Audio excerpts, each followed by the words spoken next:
तो चलिए बच्चों, आज हम सीखते हैं बुरी संगति के बारे में एक निबंध जिसको बोलते हैं bad company.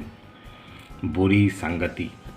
Once upon a time there lived a boy named Mohan in a town. Once upon एक बार की बात है।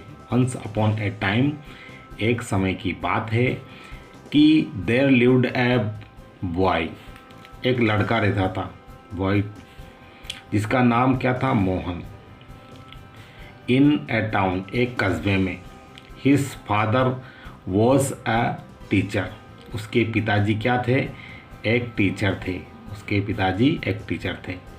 यहाँ देखिए, मैंने जो लाल लाल पेन से लिखा है वो पास्ट टेंस को शो करता है। आप यहाँ पास्ट टेंस भी सीखने की कोशिश करेंगे।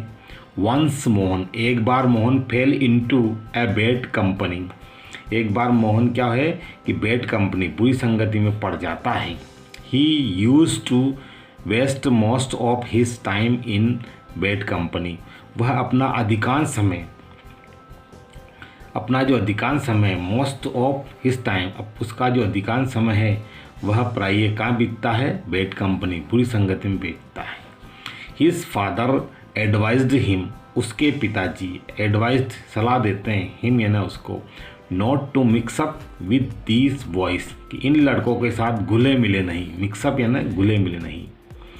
बट मोहन, लेकिन मोहन पेड नो अटेंशन, ध्यान नहीं देता। हिज फादर, उसके पिताजी, वॉज अनहैप्पी, उसके पिताजी नाराज हो जाते हैं। वन डे, एक दिन, ही थॉट ऑफ अ प्लान, एक दिन वह क्या करते हैं? सोचते हैं, प्लान यानी योजना बनाते हैं। He bought some fine apple from the market, वह बाजार से, फ्रॉम द मार्केट यानी बाजार से, बाउट यानी खरीद लाते हैं, फाइन एप्पल, अच्छे एप्पल, बढ़िया apple. He calls his son to see them, और वह क्या उसके पुत्र को बुलाते हैं, काहे के लिए? सी देम, उनको देखने के लिए। देन, तब, ही आस्क्ड हिज सन, तब वह उनके पुत्र से बोलते हैं कि to put a rotten apple, rotten apple में सड़ा हुआ एप्पल, कि तुम इनके बीच में एक सड़ा हुआ एप्पल रखो। एलोंग विद दिस, इनके साथ, फाइन एप्पल, अच्छे एप्पल के साथ। नेक्स्ट डे, अगले दिन, to his great surprise,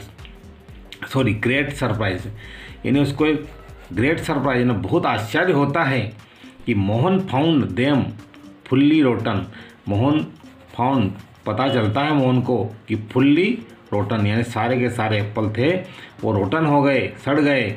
Mohan soon realised, Mohan को जल्दी ही रियलाइज्ड हो गया, महसूस हो गया, हिज मिस्टेक, उसकी गलती का उसको मिस्टेक का पता चल गया। He gave up the bad company, gave up यानी त्याग दी, उसने क्या? तो बुरी आदत को त्याग दिया। एट वंस, एक बार में ही। When his father knew this, जब उसके पिताजी को ये न्यू पता चला, ही बिकम वेरी हैप्पी, तो बहुत प्रसन्न हुए। अर्थात बच्चों, हम यहाँ देख सकते हैं कि जो लाल रिफिल से मैंने लिखे हैं मीनिंग, वो मीनिंग पास्ट टेंस को शो करते हैं और वर्ब की सेकंड फॉर्म बताते हैं। धन्यवाद। आप इस मीनिंग, इस ऐसे को समझेंगे, सुनेंगे। जैसा कि हमने बच्चों देखा है, अभी जो आपको बैड कंपनी में जो निबंध था वो पास्ट टेंस के अंदर था, और पास्ट टेंस को हम समझ लेते हैं कि पास्ट टेंस के क्या नियम है। पास्ट टेंस की कोई नहीं, छोटा सा नियम है, वो ध्यान रखें आप, कि हिंदी वाक्य के अंत में या, आ, खा, ई आदि शब्द आते हैं। अर्थात जब ये शब्द आए, इन शब्द के अंत में ये अक्षर आए, तो समझ लेना चाहिए वहाँ पास्ट टेंस है। जैसे मोहन बाजार गया, यहाँ तो अंग्रेजी बनेगी उसकी, Mohan went to market, Mohan went यानी बाजार में गया। तो यहाँ देखिए, सब्जेक्ट, वर्ब और ऑब्जेक्ट, ये साधारण सा सूत्र है वाक्य बनाने का, उसी के मार्फत हमने वाक्य बनाया है। तो यहाँ सब्जेक्ट रख देंगे मोहन, वर्ब की सेकंड फॉर्म रखेंगे, फिर ऑब्जेक्ट रख देंगे हम। तो इस प्रकार से हमारे वाक्य बनता है। तो यहाँ पर मैं आपको सेकंड फॉर्म के बारे में थोड़ी जानकारी दे देना चाहता हूँ। देखिए, गो, वेंट, गोन, तो यहाँ पर वेंट वर्ब की सेकंड फॉर्म है। कम, केम, कम, राइट, रोट, रिटर्न, ईट, एट, ईटन, तो ये सब वर्ब की सेकंड फॉर्म है जो पास्ट टेंस में काम आती है। धन्यवाद।